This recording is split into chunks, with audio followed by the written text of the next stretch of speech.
Iran को लेकर CENTCOM ने भी बहुत बड़ी तैयारी की है। लगातार 2 हफ्ते तक हमले की तैयारी में है सेंटकॉम।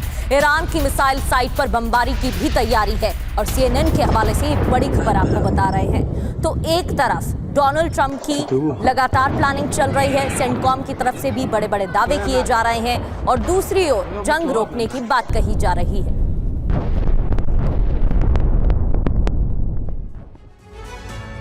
तो देखिए, ईरान के खिलाफ बारूदी तैयारी की गई। इस बार आर या पार की जंग की तैयारी में अमेरिका नजर आ रहा था, लेकिन अब हमलों को टाल दिया गया है। ईरान पर बड़े हमले की तैयारी पूरी कर ली गई है। सेंटकॉम कभी भी हमला कर सकता है। पहले से ज्यादा बड़ी तैयारी में अमेरिका नजर आया। क्या कर सकता है सेंटकॉम? लगातार 2 हफ्ते तक बमबारी की तैयारी कर ली गई है। सबसे पहले मिसाइल साइट पर हमला किया जाएगा। मिसाइल साइट्स को खत्म करने की तैयारी है। खास बात यह है कि इस बार कई देशों से एक साथ ईरान पर हमला करने की तैयारी में था अमेरिका। बिल्कुल, और इसको लेकर कई दावे भी किए गए हैं। बड़ी बातें क्या थी ये हमने आपको बताया। ओपी तिवारी सर, जिस तरीके से दावे किए जा रहे हैं उसको देखकर तो यही लग रहा है कुछ बड़ा हो सकता है। और सर, फिर कई फैक्टर्स भी तो हैं। ये वही अमेरिका है जो अपनी जवानों की मौत का बदला जरूर लेता है। अमेरिकी राष्ट्रपति डोनाल्ड ट्रंप क्या मान जाएंगे? क्या वाकई में युद्ध रोक दिया जाएगा? क्योंकि अमेरिकी राष्ट्रपति डोनाल्ड ट्रंप की तरफ से उनकी जवानों की मौत के बाद धमकी दी गई थी कि अब तो जरूर बदला लिया जाएगा। देखिए, डोनाल्ड ट्रंप का जो बिहेवियर देखिए, जिस तरीके से चल रहा है, तो इस जो अचानक उन्होंने कहा कि हम हमला नहीं कर रहे हैं, इसका तैयारी अवश्य कर रहे हैं। देखिए, किसी भी फौज की तैयारी is ongoing process, very dynamic है। तैयारी के लिए हमेशा, अटैक करने के लिए हमेशा फौज तैयार रहती है।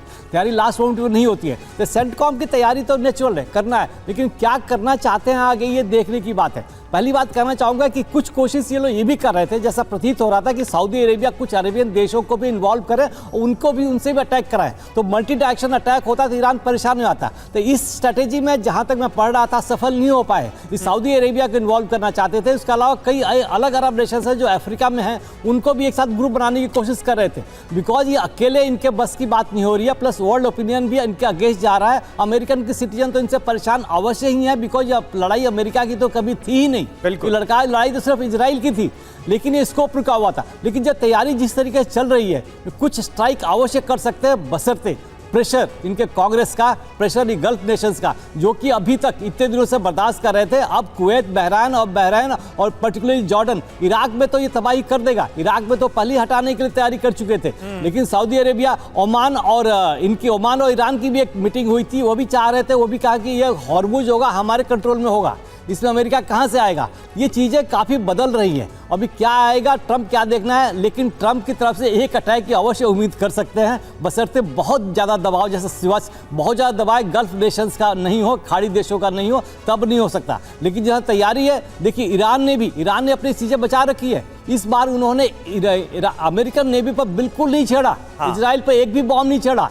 ये सब चीज़ें बची हुई हैं। अब उन्होंने खाली वही छेड़ा है जहां पर कि जो बेसिस ये यूज कर रहा है, खाड़ी देशों के बेसिस को यूज कर रहा है। ईरान सबसे ज़्यादा कुवैत सफ़र कर रहा है, लेकिन जहां तक इन देशों को ईरान ने प्रिकॉशन लिया है, इनके डिसैलिनेशन प्लांट जिस पर कि कुवैत 95% है, कई देश 80% है, उनको अटैक किया तो वहाँ की जनता तो तबाह हो जाएगी।